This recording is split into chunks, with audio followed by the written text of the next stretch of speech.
Hey everyone, Brandon here, and welcome back to more Moonlight, Falconers Moonlight. The Falconers Moonlight. It's been a little while since I recorded this, and I had a couple issues in between everything, but I want to get back to it, so I watched him as he ate. And when I was done, sunlight arrived over to clear my plate. Has Weirmoo been here long? About an hour. I believe he wants to talk to you. There's only two things that make a man so eager to speak to a woman. Guilt is one of them. No need to tell me what the other one is. Sunlight grinned as she carried my plate off to the kitchen.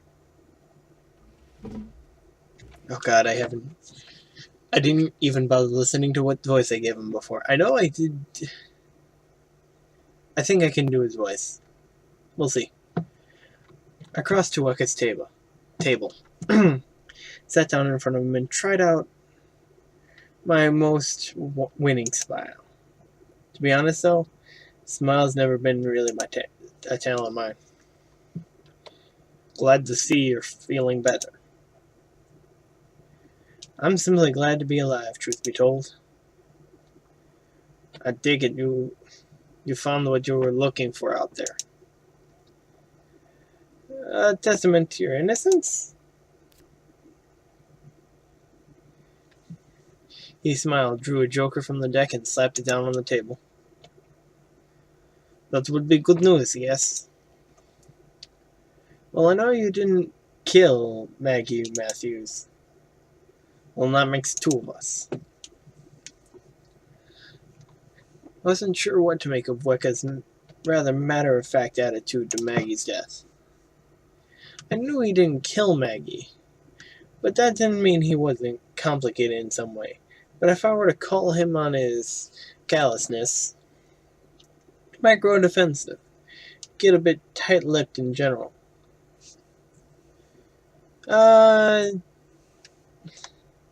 He seems like the kind of smooth talker, man. You know, I think he tried to tell you something either way. Care for a hand of poker, Cassie? Why not?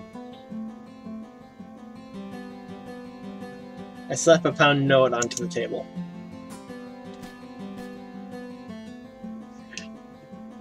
Weka places his own note beside mine, gathered up his cards, shuffled, and dealt out two hands. I glanced at my hand. King of diamonds, queen of hearts, jack of clubs, ten of spades, queen of clubs. A baby straight. All I needed was a 9 to make a full house. But that would mean giving up one of my queens. Or I could ditch the jacks and 10 and go for a 3 of a kind or a full house. Just in general, I'd ditch the jack and 10. I put the jack of clubs and 10 of spades down, leaving my hand on top of them as Weka slid new cards across the table. He left his hand on the cards so that our fingers brushed when I took them from him. 9 of clubs, queen of spades. I've never been much a card player. Didn't have much interest in it. Life is a tough game as it is without layering it with pictures and arbitrary rules. Yet still I felt the childish rush of excitement at the knowledge that 3 queens was a pretty good hand. I stifled a smile and looked Weka in the eyes as I tossed another pound onto the table. You've either got the good hand or you're bluffing your ass off. Your arse off. Call me and find out. Weka carefully took a pound from his waistcoat and placed it with the rest. Then he produced a second one, but didn't put this one down. Instead, he played with it, folding it around his fingers. Struggling to part with your money, Werewolf? No. But before I raise the stakes, I'd like you to answer a question for me. It's my job to ask questions.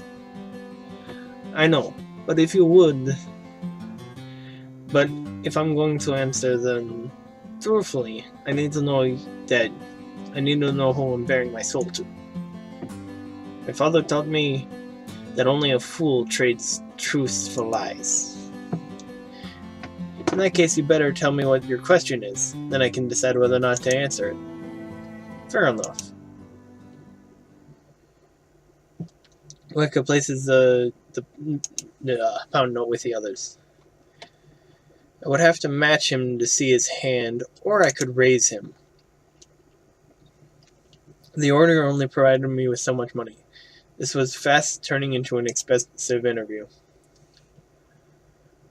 Why did you become a Falconer? Oh, a tough one. It was unwise to volunteer personal information during an investigation, lest that information be somehow used against you should a cedar get wind of it. But I always learned that trust is a two-way road. If you expected people to give of themselves, you have to give a little in return. Oh, why? The truth, why not? You're probably expecting some tragic story of roaming monsters and a slaughtered family.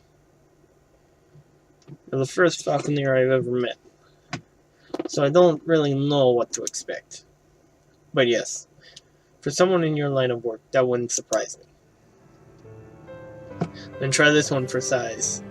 I was the bored only daughter of a port fair-weather banker and his social climbing wife. Really? Really.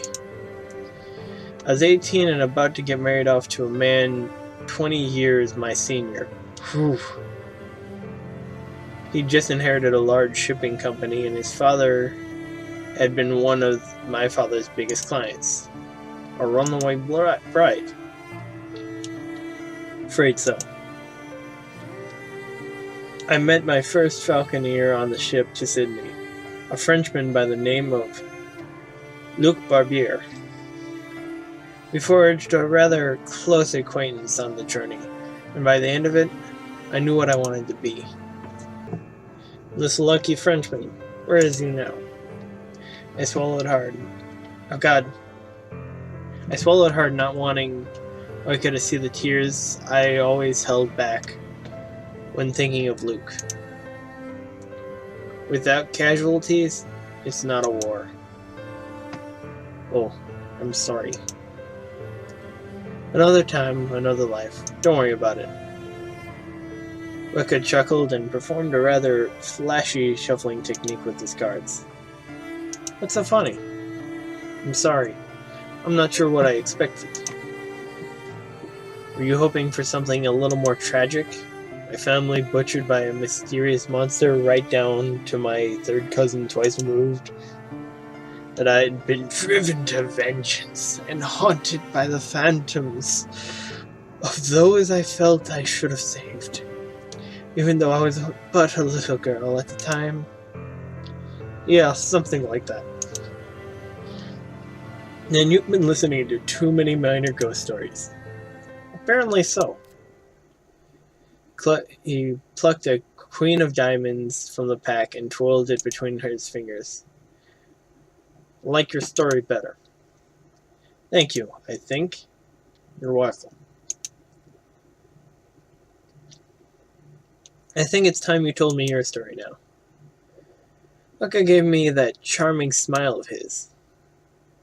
I'm sorry, Cassie, but when you're wanting to make a trade, you really should settle the terms ahead of time. This was not going to do it. This was not going to do. It's nothing like how it looked like I was going to be more firm with him. Going to have to be more firm with him. Some people respect sincerity, others respect strength. Looks like Weka was of the latter persuasion. I slammed my pound note down so hard that the table shook. Startled by the sound, Sunlight looked up from the bar. "Everything all right over there?" Weka nodded and smiled broadly. He seemed to be enjoying my frustration immensely. I wanted to punch him right in his smug face. Perhaps I would. "Absolutely fine, sunshine." "Sorry, I was just getting a bit more overexcited with our game." She didn't look convinced, but seemed happy enough to let the matter drop. Weka leaned over and gracefully spread his cards out on the table. Ace of clubs, ace of hearts, ace of diamonds. Yeah, I know it's... Aces beats queens. I'd lost both the card game and the other game. I glare at him as he stacks his winnings into a neat pile. As they say, you can't win them all. I'd had enough of playing his game. Now it was time to play mine. I drew one of my revolvers and placed it on the table beside my stack of notes. I'd polished it first thing, so it's now gleaming in the lamplight. Outside, the day was thick with fog. I haven't even started to play Weremu. I could look at the gun, then at me. The smirk was gone from his face. I imagine it's still illegal for a Falconer to murder a man in cold blood. You'd be surprised with just how far a Falconer's rights can be stretched. I was bluffing, but this time my poker face held. What did you need to know? When did you ride into Moonlight? 1 month and 3 days ago. Where did you come from? I glanced at Sunlight to see if she was listening. She was taking her good time to gather up some empty glasses a couple tables away. Yes, she was listening. Fort Eden. Is that home for you? He shook his head. I grew up at the foot of Shining Peak. Taranaki. It's hard to do it with the voice. Taranaki. It feels so wrong trying to say it like that. Mount Egmont? Egmont? That's what you call... Okay. Why? It starts off with something, okay, not too complicated. A little more tough? What? That's what you call Pukaha. Pakeha? Pakeha. That's what the Pakeha call it, yes. Did you fight in the land wars? He adjusted his position and refocused his gaze. Yes. Which side were you on? The losing one. Raka lowered his head slightly, clearly uncomfortable with the memory. That also explained Fort Eden. A number of Maori rebels were shipped from Mount...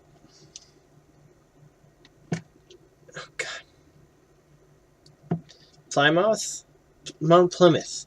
Fort Plymouth. Plymouth Rock. Oh, why am I... I'm too tired. It's too early in the morning. From Fort Plymouth down to Fort Eden as prisoners of war. As far as I knew, they were still there, working off their sentences.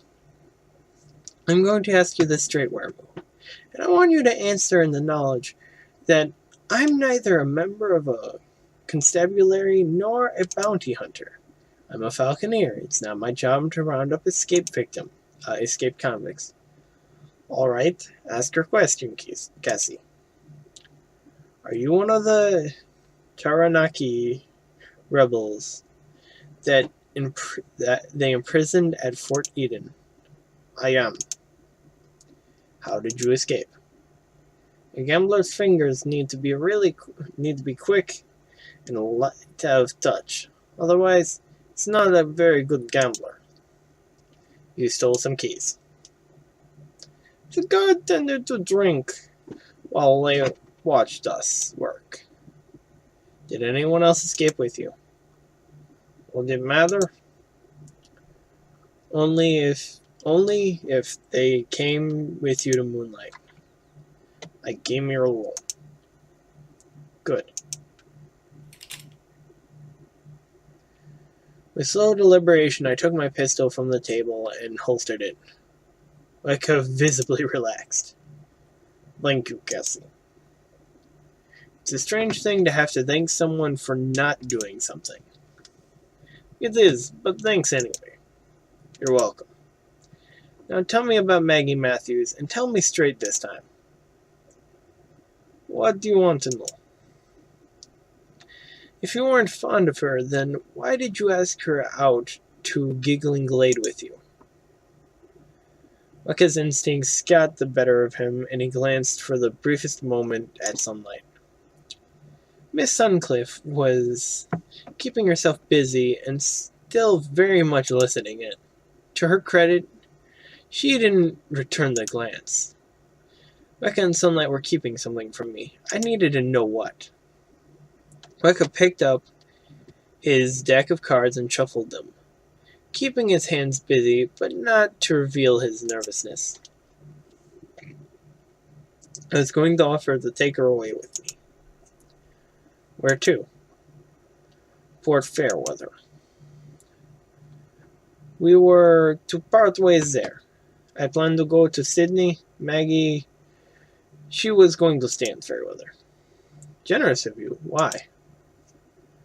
Weka tried his charming smile out on me. I had to admit, it was really quite charming. I'm a generous man. And the real reason?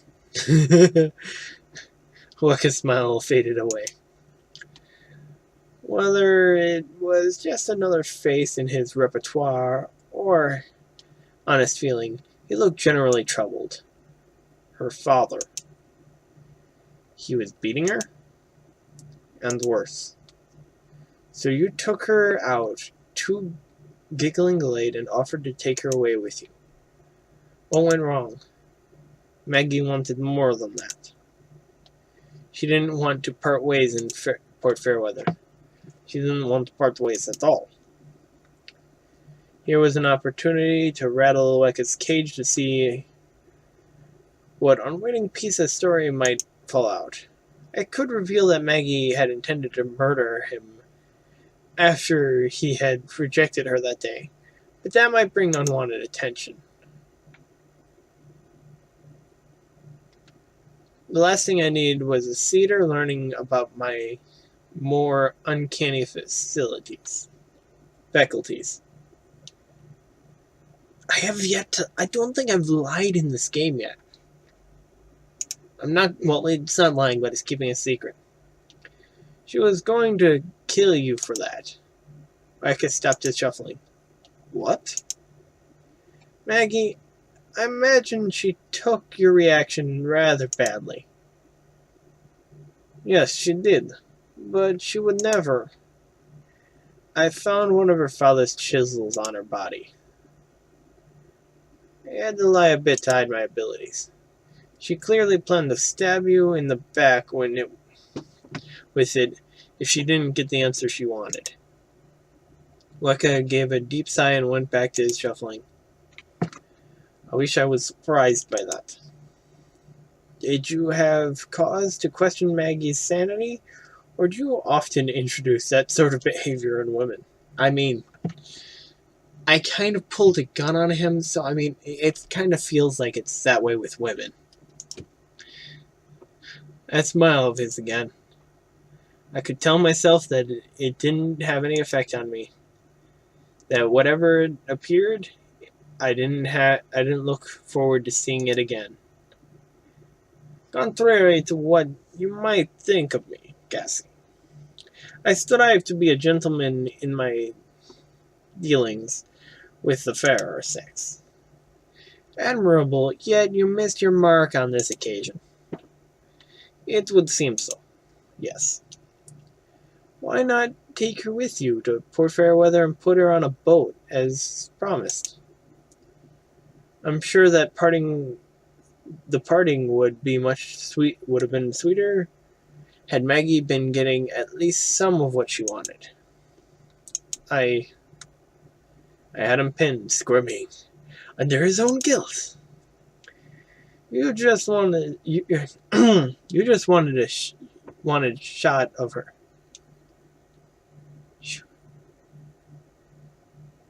You just wanted shot of her, didn't you? What? And why not? Her problems weren't your problems. I was fishing for more, trying to ascertain if Weka had actually led Maggie into the clearing deliberately, in full knowledge that there was a color waiting for her. It was rare for humans to willingly cooperate with colors, but not unheard of. That might be true, but I should have helped her regardless. He looked me in the eye and I saw truth there. This was a man riddled with guilt, but guilt drawn not from some terrible thing he'd done, but from something he'd failed to do. We all have regrets, Weremu. The trick is not to let them stop you from taking the next step. My father used to say that the company of regrets is only welcome at your funeral. A wise man. Not really, just good with words. I kept him talking long enough to pick up any of the obvious cedar signs. There'd been none. That didn't let him off the hook.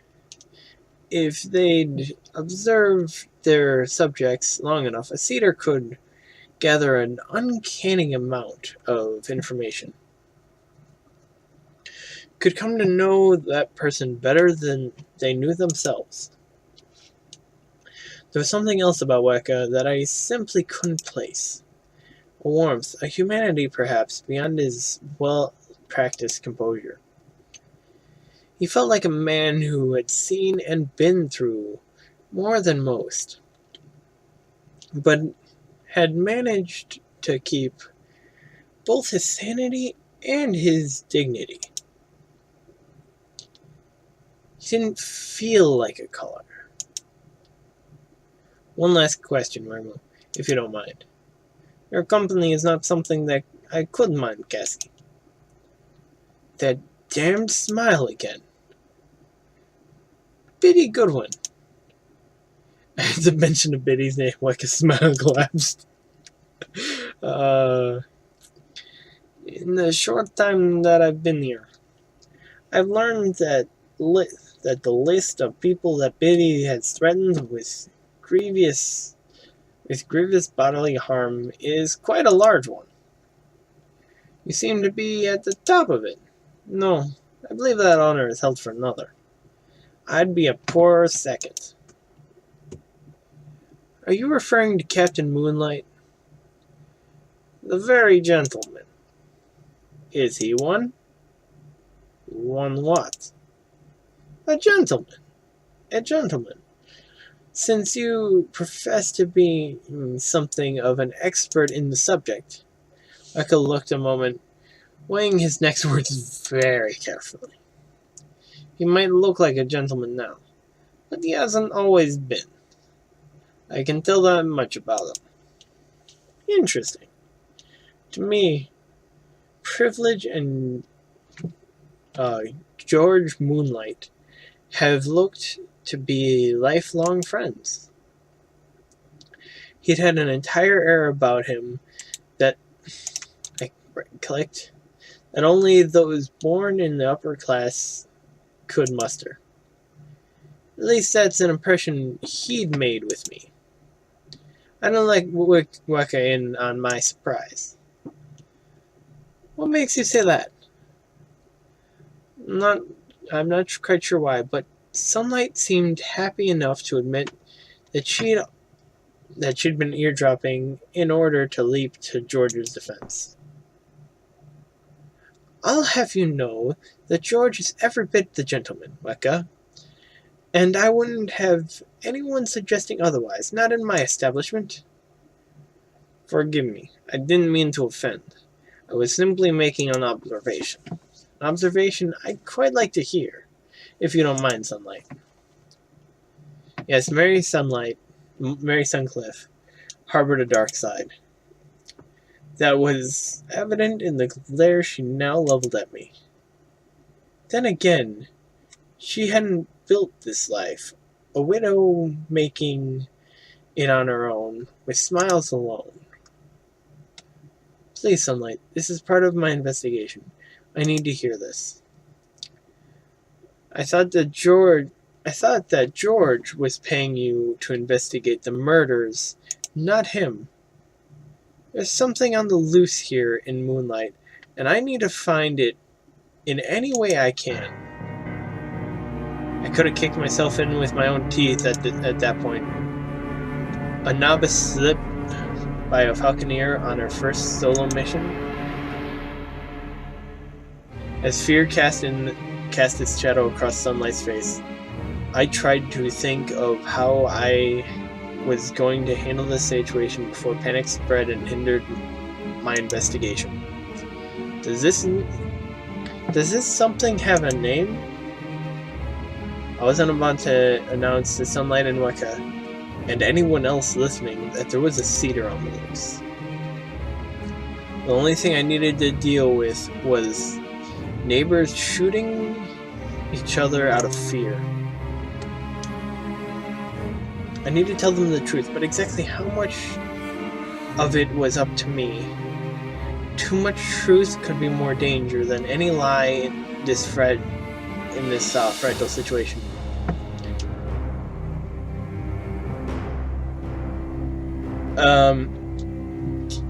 Weirdly enough, this is actually where I'm going to have to leave this episode off. On a cliffhanger. Because that's obviously normal. Thank you all so much for watching. Let me know what you want to see me play down in the comments below. And I hope you all have an amazing day.